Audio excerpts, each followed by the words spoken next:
Salut toi, c'est Queen Camille. Tu veux savoir comment ne pas gagner d'argent sur YouTube? Ouvre une chaîne qui parle de sexualité. Tes vidéos seront démonétisées avant même la fin du tournage.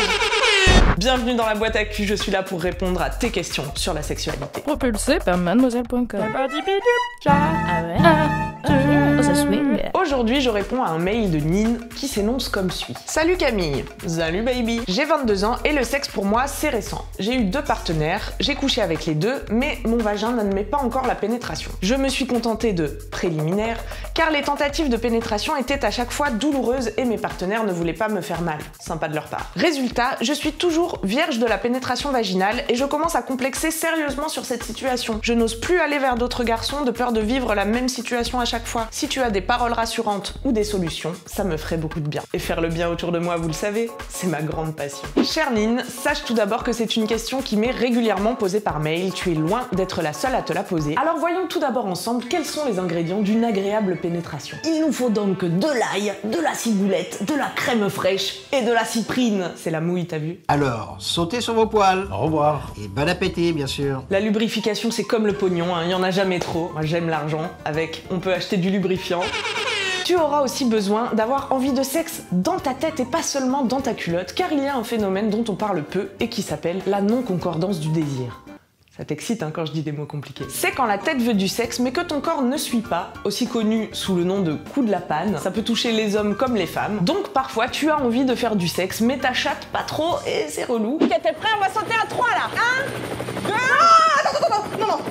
Vas-y meuf, respire. T'es prêt là?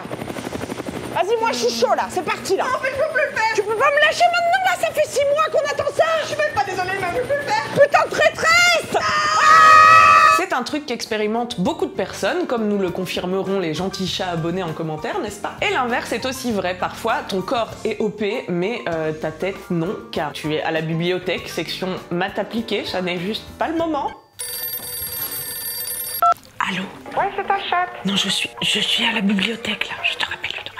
Bref, j'ai écrit un article là-dessus sur mademoiselle.com, si tu sais lire, n'hésite pas. Et même si tu es OP dans ta tête et dans ton corps, bah souvent quand c'est le début de la vie sexuelle, quand c'est les premières fois, on est quand même un peu tendu, ce qui a tendance à contracter les muscles vaginaux aussi. C'est très courant d'expérimenter de la douleur, alors attention, ça veut pas dire que c'est normal, genre les filles, vous allez souffrir, vous êtes condamnées. Quand on a mal, bien sûr, il faut le dire, parce que l'objectif du sexe, c'est quand même de prendre du plaisir, hein, oui, ça peut être sympa, oui. Il faut aussi que ton corps s'habitue à la pénétration, alors ça veut pas dire que ton vagin doit s'élargir, ça c'est un mythe que nous avons débunké précédemment, mais c'est surtout qu'avec l'expérience, tu vas gagner en détente et ça prend un petit peu de temps et voilà, et c'est normal quoi. Une pénétration agréable, ça dépend aussi pas mal de la qualité de ta relation avec ton partenaire. S'il y a de la complicité, s'il y a de la communication, eh bien ça glisse mieux. Donc si cette situation te tracasse, je ne peux que te conseiller de trouver un partenaire sympa avec qui tu pourras en parler sans dramatiser, devant qui tu n'auras pas honte, et ça lui permettra d'avoir toutes les cartes en main pour prendre bien soin de toi. Attention, certaines positions sont plus propices à une pénétration profonde qui peut donc être plus douloureuse potentiellement. C'est le cas de la levrette ou encore de la position d'Andromaque.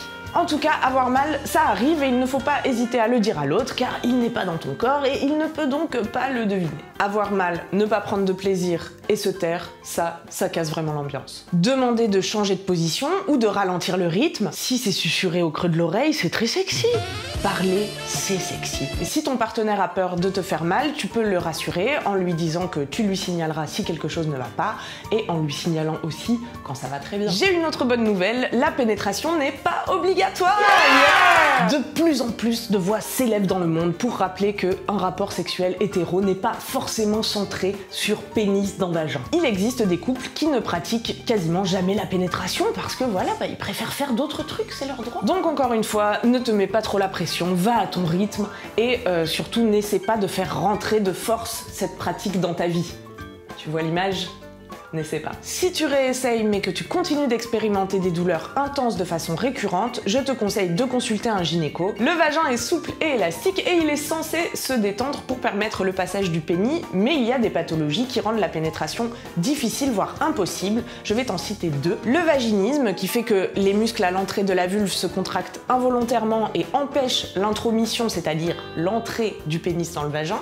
Donc même si la personne est excitée, détendue, eh bien le vagin est fermé, c'est c'est un mécanisme réflexe. Et la vestibulite, qui est une inflammation de la vulve et qui permet parfois la pénétration, mais la rend très douloureuse. Chère Nine, que ton cas relève de ces pathologies ou non, je ne sais pas, sache que beaucoup de personnes doivent surmonter des petits blocages de toutes sortes en matière de sexualité. Moi-même, Queen Camille, j'ai mes angoisses, j'ai mes démons. Dans tous les cas, c'est important que tu gardes confiance en toi et que tu ne te juges pas. Self-love inconditionnel, baby. Le truc, c'est que surmonter nos blocages prend du temps, donc il est important de rester patient et bienveillant avec soi-même. Ça implique de ne pas se comparer à une norme ou aux autres, car apparemment, c'est comme ça que naissent les complexes. Salut, j'ai un grand nez. Salut, mon nez est mieux que le tien.